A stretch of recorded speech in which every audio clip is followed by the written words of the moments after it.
Welcome to my channel guys. आज की video एक तो हमारी विंड एनर्जी पे रहने वाली है। ठीक है, विंड एनर्जी के बारे में आज हम डिस्कस करने वाले हैं। दूसरा हम आज टाटा स्टील के बारे में डिस्कस करेंगे कि इसका अब टारगेट प्राइस क्या रह सकता है। तीसरा हमारी डाबर पे रहने वाली है और चौथा हमारी पीवीआर आयोनिक्स पे रहने वाली। तो गाइस वीडियो पर पूरे एंड तक बने रहें, बहुत ही इंपॉर्टेंट रहने वाला है अभी आज का सेशन। सबसे पहले मैं स्टार्ट करती हूँ। वैसे तो काफ़ी लोगों को पहले से ही पता होगा अडानी ग्रुप के बारे में, विंड टर्बाइन को लेकर। गाइस देखिए, आप लोगों को पता है कि अडानी ग्रुप जो है भारत के दिग्गज उद्योगपति में से, मतलब अडानी ग्रुप जो है बहुत ही दिग्गज कंपनी में से एक है। और उसके जो आप कह सकते हो ऑनर है गौतम अडानी जी, वो भी मतलब चेयरपर्सन जो कहा जाता है, वो भी एक बहुत बड़े दिग्गज उद्योगपति हैं।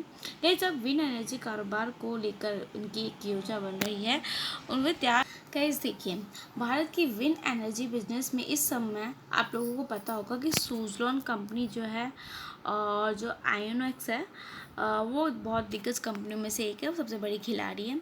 एंड अडानी ग्रुप को भारत की लार्जेस्ट विंड टर्बाइन बनाने के लिए सर्टिफिकेट मिल गया है। मतलब 5.2 का जो विंड टर्बाइन बनाया जाता है ना, आप देख रहे हो इस पिक्चर में, इसको बोलते हैं गाइस। तो इसको बनाने के लिए, विंड टर्बाइन बनाने के लिए, मतलब कम से कम सबसे बड़ी टर्बाइन बनाने के 5 मेगावाट की जो होती है गाइज, उसको बनाने का उनको सर्टिफिकेट मिल चुका है। कब किसको? अडानी ग्रुप को। कई विंड टर्बाइन कारोबार के लिए गौतम अडानी ग्रुप ने जर्मनी की टर्बाइन मेकर से कॉन्ट्रैक्ट किया है। उसी के साथ साथ गाइज मैं आप लोगों को ये भी बता दूं कि भारत में सुज़लोन विंड टर्बाइन बनाने के मामले में सबसे बड़ी कंपनी है सुज़लोन कंपनी। जैसे कि मैंने आप लोगों को बताया, जो 3.1 मेगावाट का टरबाइन बनाती है। गैस डेनमार्क की टरबाइन बनाने वाली कंपनी ऑरेस्टेड विंड टरबाइन भी 8.2 का मेगावाट टरबाइन बनाती है। यह सुज़लोन के विंड टरबाइन की तुलना में करीब 3 गुना बड़ा है। गाइस देखिए, भारत की जो कंपनी सुज़लोन सबसे बड़ी विंड टरबाइन बनाने के लिए तो जानी जाती ही है, लेकिन अब गौतम अडानी ने जिस जर्मन कंपनी से कॉन्ट्रैक्ट किया है, वह इसकी तुलना में 2 गुना बड़ा टरबाइन बना रही है। मतलब उसका कुछ ऐसा प्लान चल रहा है। कहीं देखिए, जर्मनी की टीम के साथ मिलकर अडानी ग्रुप ने जो विंड टरबाइन बनाया था, उसे कमर्शियल डेवलपमेंट के लिए तैयार किया जा चुका है और अडानी के मुद्रा में 5.2 मेगावाट का विंड टरबाइन डिस्प्ले के लिए लगा दिया गया है। कई और इससे बिजली का उत्पादन शुरू हो चुका है। इस पिछले कुछ समय से कई तरह की मुसीबतें झेल चुकी सुज़लोन एनर्जी के अच्छे दिन भी शुरू हो गए हैं। एंड अब गौतम अडानी उन्हें मुकाबला देने के लिए मैदान में आ गए हैं। सरकार का इन दिनों अक्षय ऊर्जा पर फोकस काफ़ी बड़ा है और इसे देखते ही देखते नए कारोबारी घराने विंड टरबाइन कारोबार में उतरने की योजना बना रहे हैं। गाइस देखिए, जिस तरीके से मतलब आप देख रहे होगे विंड टर्बाइन तो हमारी कितनी बड़ी, मतलब ये जो ग्रीन एनर्जी को लेकर है और विंड टर्बाइन को लेकर बहुत आगे तक हमारा ये जो भारत है ना जाने वाला है। ठीक है, मैन्युफैक्चरिंग के अंदर तो ये अब आने ही वाला है। हमारा जो मतलब फॉक्सकॉन इसके अंदर आ रही है सेमीकंडक्टर के लिए, है तेलंगाना में और काफ़ी जगह पर फॉक्सकॉन का भी चल रहा है सीन। तो गाइस जब फॉक्सकॉन आ जाएगी तो हमारा भारत क्या हो जाएगा, एक मैन्युफैक्चरिंग हब हो जाएगा। पता है गाइस, अब जैसे कि मैं बता दूं कि गौतम अडानी के अब तक के कामकाज का तरीका जो रहा है, वह एक रात में पूरी नकदी लेकर मैदान में उतर जाते हैं और सुज़लोन एंड आयोनिक्स विंड जैसी कंपनियां ऐसा करने में सक्षम नहीं है। गौतम अडानी 5.2 के मेगावाट के विंड टर्बाइन के जरिए सुज़लोन आयोनिक्स को चुनौती देने की कोशिश में जुटे हैं। तो गाइस इस बीच रिलायंस भी विंड एनर्जी कारोबार में उतरने की तैयारी में। एंड वहीं गाइस देखिए, रिलायंस विंड एनर्जी कारोबार में दाखिल होने की यह योजना भी बना रहा है, जो कार्बन फाइबर से टरबाइन बनाने की तैयारियों में जुटी है। रिलायंस ने जामनगर में एक बड़ा कार्बन फाइबर प्लांट तैयार कर लिया है। एक बार इस प्लांट का कामकाज शुरू होने के बाद रिलायंस दुनिया में कार्बन फाइबर की टॉप 3 प्रोड्यूसर में शामिल हो जाएगी। मतलब कार्बन फाइबर, देखिए अब रिलायंस किसके अंदर आ रहा है, कार्बन फाइबर के अंदर। कैसे कि रिलायंस अपने कार्बन फाइबर प्लांट की मदद से विंड टरबाइन कारोबार में सबसे कम लागत पर काम करने की योजना बना रही है। रिलायंस को उम्मीद है कि वो एक तरीके से बहुत अच्छा वो कारोबार कर पाएगी और अच्छे पैसे भी इससे जुटा पाएगी। ठीक है गाइस, उसी के साथ साथ अगर मैं बात करूँ आप लोगों से टाटा स्टील के बारे में, तो गाइस देखिए, देखिए गाइस, टाटा स्टील के जैसे कि आप लोगों को पता है कि अभी जिस तरीके से इसका प्राइस चल रहा था 135 पे आज के दिन ओपन हुआ, लेकिन 130 पे भी चल रहा है और गिरावट देखने को मिल रही है।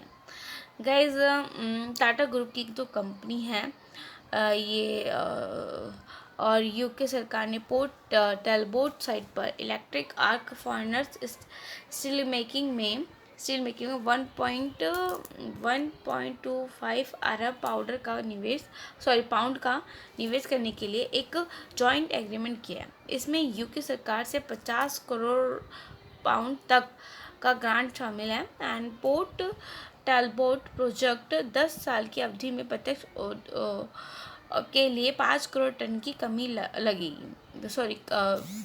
लगेगी एंड उसी के साथ साथ कंपनी की एक्सचेंज फाइलिंग के अनुसार यह प्रोजेक्ट यूके की स्टील सिक्योरिटीज़ को बढ़ाई गई और लोकल स्टील इंडस्ट्रीज़ के डीकार्बोनाइजेशन की दिशा में पहला अहम कदम होगा। इसी के चलते 10 साल की अवधि में 5 करोड़ टन के प्रत्यक्ष उत्सर्जन में कमी आएगी। उम्मीद जताई जा रही है कि इस प्रोजेक्ट से कंपनी की यूके कारोबार में मौजूदा कैश घाटे को ख़त्म करने में मदद मिलेगी। गाइस देखिए, ज़्यादातर आप लोगों को मैं बता दूं कि इसका अब स्टॉप लॉस क्या रहने वाला, टारगेट स्टॉप लॉस गाइस इसका 125 का रहने वाला है। और मतलब पहले 125 पहले जो टारगेट प्राइस 125 चला था, अब उससे बढ़कर 145 हो गया है गाइस। एंड स्टॉप लॉस का जो रहने वाला है वो 129 रुपये रहने वाला है, ठीक है। और टारगेट आपका क्या होगा, अब 145 रुपये टारगेट होगा। गाइस आपको इस पर ध्यान रखना है। देखिए, टाटा स्टील को लेकर एक बुलिश ट्रेंड बताया जा रहा है कि उसने 145 रुपये प्रति शेयर के टारगेट प्राइस के साथ बाय रेटिंग भी गाइस इसमें देखने को मिलती है। गई देखिए, टाटा स्टील द्वारा 75 करोड़ पाउंड और यूके सरकार की ओर से 50 करोड़ पाउंड का निवेश किया जाएगा, जिसकी वजह से डीकार्बोनाइजेशन को आगे बढ़ने के अवसर के रूप में देखा जा रहा है। एंड इसके अलावा सिटी ने भी स्टॉक को बाय रेटिंग भी दी है। तो गाइज मैं आप लोगों को इतना ही बोलूँगी कि अभी टाटा स्टील को बाय रेटिंग में ही रखिएगा एंड ये आने वाले टाइम में 145 ऊपर जा सकते हैं। बाकी गाइज इसलिए बात करते हैं हम डाबर कंपनी के बारे में। तो गाइज देखिए, Dabur India limited guys FMCG sector की दिग्गज कंपनी डाबर ने अपनी रणनीति और बिजनेस सेगमेंट में नए डेवलपमेंट को बताने के लिए 15 सितंबर को कैपिटल मार्केट डे का आयोजन किया था। इसके बाद एनालिस्ट काफ़ी लोगों का कहना था, एनालिस्ट भी थे उसके अंदर, कंपनी मौजूदा कैटेगरीज में अपने कारोबार को बढ़ाने एंड निकटवर्ती बाजार में व्यवसाय करने और प्रीमियम प्रोडक्ट्स के जरिए मार्जिन बढ़ाने पर फोकस कर रही है। गाइस इसी के चलते एफएमसीजी सेक्टर से डाबर एक पसंदीदा स्टॉक बनता जा रहा है and brokerage firm Motilal Oswal ने कहा कि फाइनेंशियल ईयर 2019 से सीईओ मोहित मल्होत्रा के नेतृत्व में कंपनी ने हर लिहाज से अच्छा प्रदर्शन किया है। गाइस देखिए, मोतीलाल ओसवाल ने एक नोट में कहा कि सीईओ मोहित मल्होत्रा, आप लोगों को पता होगा कि जो मोतीलाल ओसवाल, ये तो हमारे सारे उसमें से एनालिस्ट में से ही आ सकते हैं। तो देखिए, उसमें से जो इस कंपनी जो सीईओ है मोहित मल्होत्रा की रणनीति से कंपनी के प्रदर्शन में सुधार हुआ है एंड फाइनेंशियल 2029 में पोर्टफोलियो पेनिट्रेशन 69% से बढ़कर विद फाइनेंशियल ईयर 2023 में 76% हो गया है। इन फाइनेंशियल ईयर 2019 और 23 के दौरान कंपनी की बिक्री में अगर हम एवरेज देखें ना तो 7.8% की ईयरली ग्रोथ देखने को मिलती है, जबकि 2015-19 में इसके दौरान की जो ग्रोथ थी वो 2.2% रही थी। देखिए, डाबर को 75% रेवेन्यू घरेलू बाजार और 25% एक्सपोर्ट से प्राप्त होता है। इस कंपनी अब अपने मौजूदा प्रोडक्ट्स की बिक्री का विस्तार करने पर फोकस कर रही है एंड इसके साथ ही therapeutics, baby care, hair oil, toothpaste, चाय, जितने भी उसके जो पदार्थ खाने पीने की चीज़ें यूज़ होती है बाज़ार पर भी फोकस कर रही है।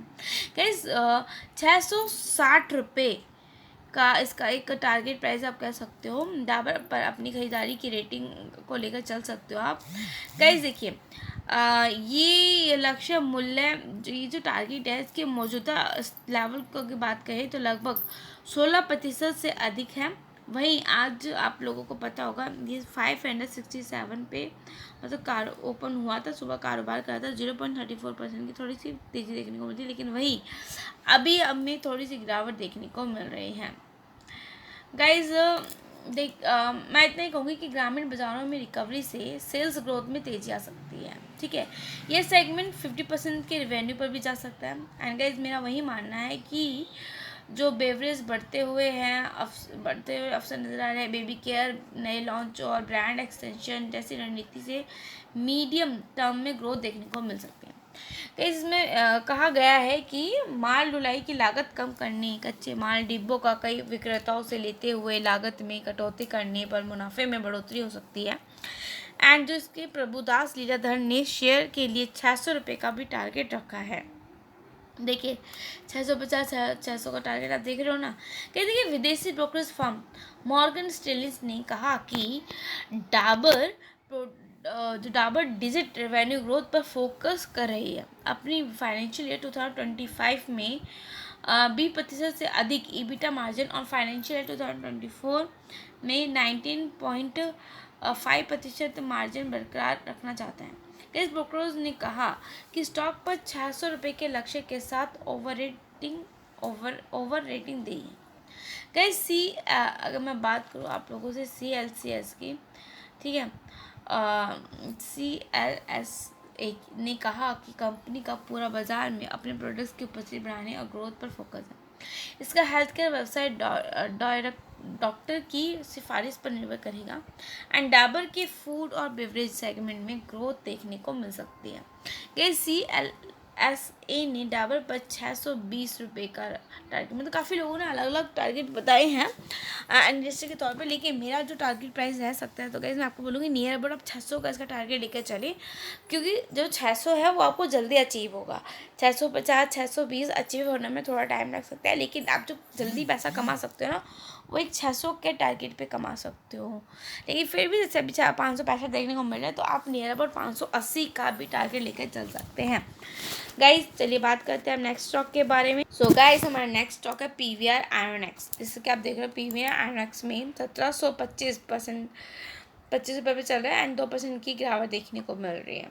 जैसे कि PVR आयोनेक्स के शेयरों में आज जो लगातार भी मतलब आप कह सकते हो एक तीसरा दिन ही है जिसमें गिरावट देखने को मिली। 3 दिन में यह 2.5% से अधिक ये टूट चुका है। और आज की बात करें तो गैस ये करीब 2% तक देख रहे हो कि हमें टूटा हुआ नजर आ मतलब गिरावट नजर आ रही है। गैस कारोबार आगे बढ़ाने पर भाव में थोड़ी रिकवरी हुई है, लेकिन अभी शेयर काफ़ी कमज़ोर है।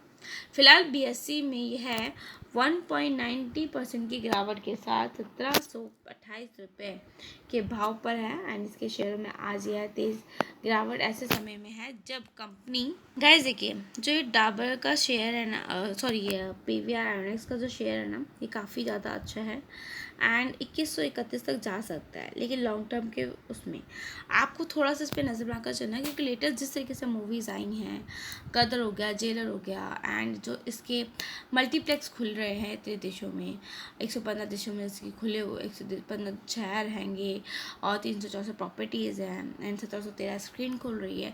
तो कि आने वाले टाइम में ये PVR आयोनेक्स का शेयर 2000 को भी पार कर सकता है। तो आपको करना क्या है, आपको इस पर थोड़ी सी नज़र बनाकर चलनी है, क्योंकि जैसे कि मैंने आपको बताया कि 15 सितंबर को एक्सचेंज फाइनेंस में गुजरात के अहमदाबाद में स्थित हिमालय मॉल में 5 स्क्रीन वाला मल्टीप्लेक्स लॉन्च करने का ऐलान किया गया था। ठीक है, तो थोड़ा सा आपको इस पर अपनी नज़र बनाकर चलनी है। उसी के साथ साथ अगर मैं आप लोगों को बताऊँ गाइस, देखिए अब मुझे आप लोगों को बताना है कि डीमेट अकाउंट तो जो भी ट्रेडिंग करते हैं उनके पास है ही, तो गाइस उसके अंदर नॉमिनी रखना बहुत ज़रूरी हो गया है। अगर आप देखें तो आप न्यूज़ में चेक कर सकते हैं, आप डीमेट अकाउंट वालों ने नॉमिनी कंपलसरी कर दिया। 30 सितंबर इसकी लास्ट डेट बताई जा रही है, और अगर आप लोग अपडेट नहीं करेंगे तो आप लोग आगे से उसमें ट्रेडिंग नहीं कर सकते हैं। जिन्होंने पहले से ओपन करा हुआ है उनके लिए तो कोई दिक्कत नहीं है, लेकिन जो अभी हाल फिलहाल में कर रहे हैं उनके लिए दिक्कत है। लेकिन जो पहले वाले हैं उनको भी एक अल्टीमेट टाइम दिया गया है कि 30 सितंबर तक उन्हें अपने डीमेट अकाउंट में नॉमिनी को अपने कोई भी नॉमिनी डालना है। अगर आप जॉइंट अकाउंट के थ्रू आप ट्रेडिंग चला रहे हो तो जब तक जॉइंट अकाउंट का 1% है, 1% जिंदा है, 1% मर गया या दोनों पर्सन मर गए तो आपको नॉमिनी को ट्रांसफ़र होगा, नहीं तो गई सारा का सारा जब्त कर लिया जाएगा डीमेट अकाउंट। ठीक है। तो जहाँ से आप जिसका भी डीमेट अकाउंट यूज़ करोगे उनके थ्रू वो अपने पास ही उसको फ्रीज़ कर देंगे, आप उसमें से ना कोई लेन देन कर सकते हो।